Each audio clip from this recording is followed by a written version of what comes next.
সম্মানিত দিনী বোন, আপনাকে অনুরোধ করছি, এখানে আপনার সাথে একটা পরামর্শ থাকলো। এত তাড়াতাড়ি চলে যাচ্ছেন কেন, আর আগে চলে গেলেন কেন বাড়ি? ডক্টর মুসলিউদ্দিন সাহেবের বক্তব্য বুঝতে পারছেন, উনি উচ্চ শিক্ষিত মানুষ, বক্তব্য উচ্চ অঙ্গের হবে, এটাই স্বাভাবিক। আপনাকে একটু ধৈর্য ধারণ করতে হবে না। আসলেন আর ঢং ঢং করে বাড়ি চলে গেলেন।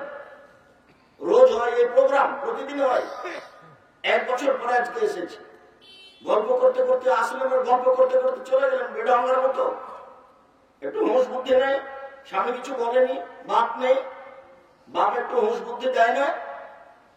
বাপের একটু হুঁশ থাকা দরকার। রাসূল সাল্লাল্লাহু আলাইহি ওয়াসাল্লাম বলছেন, মান ওয়ালাদাহু ওয়ালাদুন, যার ছেলে মেয়ে জন্ম নেয়, ছেলে হোক মেয়ে হোক, ফাল ইহসান ইসমহু ওয়া আদাবাহু, নাম একটা সুন্দর রাখতে হবে, শিষ্টাচার একটা সুন্দর দিতে হবে। আম্মু মাঝামাঝিতে সিথি কাটো, বাম দিকে করেছো কেন? ওটা ওর বাপে বলবে। আল্লাহ নবী বলছেন, আমি বলি। ওর বাপে বলবে, আম্মু রাস্তার এক পাশ দিয়ে হাঁটিও, ধীরে যাওয়া। এটা ওর বাপে বলবে, আমি বলিনি, আপনাকে বলছি। আপনাকে অনুরোধ জানাচ্ছি, আজকের পর থেকে আপনার মেয়ে যেন রাস্তায় না চলে। কাপুরুষদেরকে জান্নাত কেনার চেষ্টা করবেন না, জান্নাত পড়ে নেই। মেয়ের কারণে আপনাকে জাহান্নামে যেতে হবে, কোথায় ঠিক? জাহান্নাম আপনার জন্য অপেক্ষা করছে। আপনার জন্য এসেছে, মনে কিছু নেবেন না। আপনাকে ভালোবাসি, বক্তব্য শুনতে এসেছেন কেন, যে একটা কথা মনে রাখেন, এই জন্য। আমি বলিনি, মুহাম্মদ সাল্লাল্লাহু আলাইহি ওয়াসাল্লাম বলছেন, যার ছেলে মেয়ে জন্ম নিয়েছে সে যেন একটা সুন্দর নাম রাখে আর একটা শিষ্টাচার শিখিয়ে দেয়। কোনটা শিষ্টাচার? আপনার মেয়ে তো ভাতও তুলে দিতে জানে না। হ্যাঁ করে হাসছে, বলছে, ভাইয়া আসো, ভাইয়া খেতে দিয়ে আসো। এটা কোনো ঢং হলো? এটা কেন, এটা কেন হবে? আসেন আপনারা এসে আসেন, এইটা আমার মেয়ে মাস্টার ডিগ্রি পাস করেছে। আরে আশ্চর্য, এটা বাপ হলো নাকি? আপনি আমার মেয়ে, আপনার মেয়েকে ভাবে আমাকে দেখাচ্ছেন কেন? আপনি আমার বাসায় বছর বছর থাকলে আমি দেখাবো না, আপনি দেখতেও পাবেন না। বাসা আমার মেহমান খানা, যাবেন থাকবেন খাবেন, 2 মাস 1 মাস কোনো কথা নেই। বাড়ির নামে আমার মারা গেছে মেহমান খানা। তাই যান পরীক্ষা করে দেখেন। আমি আপনাকে বলছি, আমি আমার জন্য কিছু বলিনি। বাসায় গেলাম আপনার, আপনি আমার আপনার মেয়েকে আমাকে দেখাচ্ছেন কেন? এ কোন ধরনের অভাব, এ কোন ধরনের হুঁচলামি, এ কোন ধরনের বোকামি? জাহান্নামকে জোর করে যেতে চাচ্ছেন না, কোন নিয়ম কারণ আছে? আশ্চর্য হিসাব। আচ্ছা এই মানবতা আপনার কিভাবে এটা?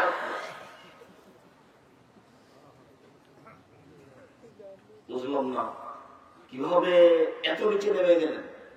শিষ্টাচার কাকে বলে আমাকে বুঝাতে হবে, আপনিও জানেন। আল্লাহ নবী বলছেন, সুন্দর নাম রাখলো, শিষ্টাচার শেখালো। তাই যা বালাগা, ছেলে মেয়ে যখন বড় হয়ে গেল, বাপে তার বিবাহ দিয়ে দিল। তাই যা বালাগা, ছেলে মেয়ে যদি বড় হয়ে যায়, বাপে যদি বিবাহ না দেয়, আসামা ইসমান, ওই ছেলে মেয়ে যদি কোনো পাপ করে, ইসমাল আবিহে, সে পাপ তার বাপের হবে। আমি অনুবাদক, আমার কিছু করার নেই। 1450 বছর পূর্বে মুহাম্মদ সাল্লাল্লাহু আলাইহি ওয়াসাল্লাম এই বলেছেন, আমি আরবি থেকে আপনাকে বাংলা করে শোনালাম।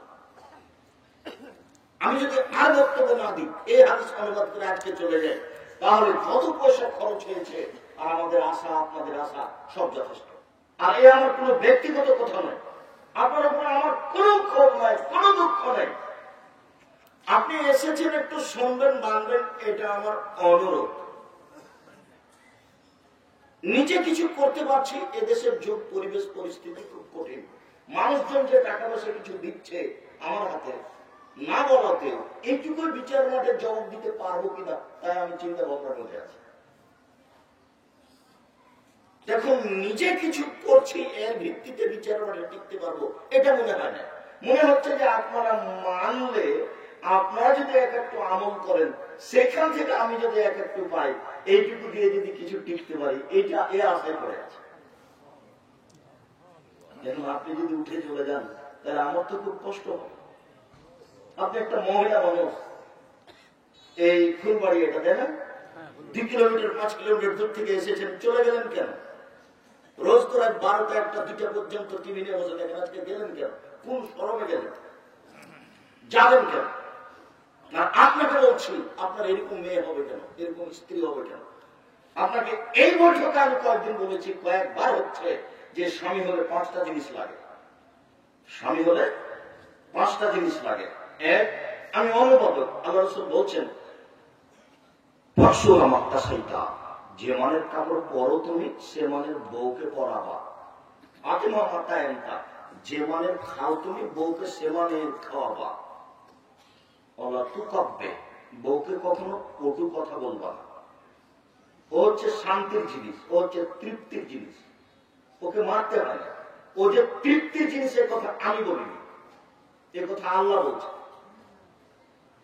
আল্লাহ বলছেন যে আমি ওকে সৃষ্টি করেছি লেতাসকুনু ইলাইহা, তুমি যেন সেখানে শান্তি পাও, তৃপ্তি পাও। পৃথিবীর কোন বাড়ি ঘর বিল্ডিং খাদ্য পানি কোন জায়গাতে তৃপ্তি নাই, এখানে যত তৃপ্তি আছে এ কথা আল্লাহ বলেন, আমি বলিনি। তাকে কত কথা বলবেন কেন?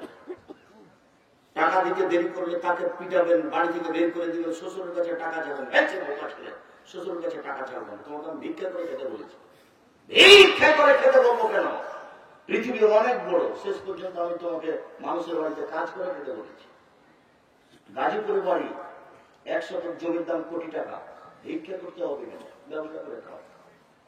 গাজীপুর মানে ঢাকা শহর, গাজীপুর মানে হচ্ছে আপনার ফ্যাক্টরি, গাজীপুর মানে বিভিন্ন ধরনের ব্যবস্থাপনা আছে। রুটি হিসাব নিকেশের বাইরে জমির মন্দ, ভিক্ষা করে খাবেন কেন? আমি ভিক্ষা করে খেতে বলি, আমি বলেছি ব্যবসা করে খাও, না হলে কলা বিক্রি করো, না হলে চকলেট বিক্রি করো, নাহলে মানুষের বাড়িতে কাজ করো, এই কথা আমি বলেছি। এটাও যদি না হয় তাহলে ভিক্ষা করো, এই কথা বলেছি। শ্বশুরের কাছে টাকা নিতে হবে কেন? তার সঙ্গে মোটা কথা বলতে হবে কেন? শ্বশুরের সঙ্গে অভদ্র কথা বলতে হবে কেন?